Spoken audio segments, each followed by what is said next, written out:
Менің құдайым маған былай айтады: маған жалбарынып, дұға бағыштай бергеніңді қой. Өзің үшін тұрғызған суық, қараңғы ғибадатханаларға баруыңды доғар. Менің үйім тауда, өзенде, көлде, жағажайда. Ең бастысы сенің жүрегіңде. Сонда мен тұрамын, мен сені сонда сүйемін. Маған еш қатысы жоқ қасиетті жазбаларды оқи бергеніңді қой.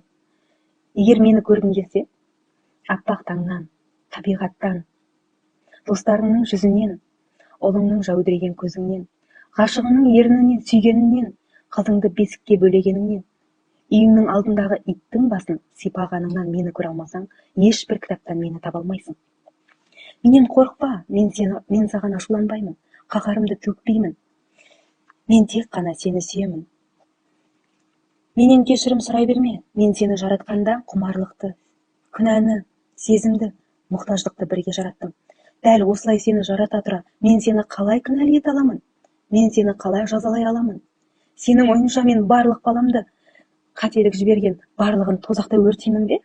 Сонда менің қандай құдай болғаным? Өзгені сыйла, өзіңе тілемегенді өзгеге істеме.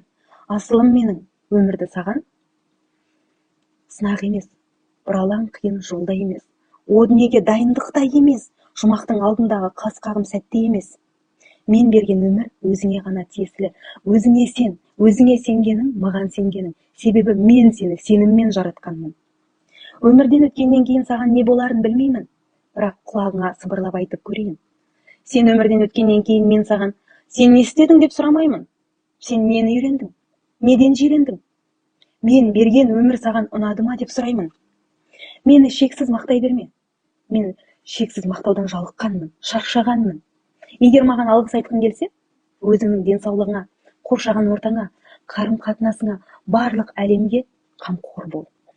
Және де бұл маған алғыс айтудың ең күшті тәсілі деп біл.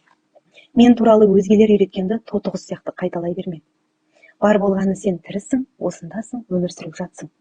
Және мен сені шексіз сүйемін. Маған менің құдайым осылай дейді.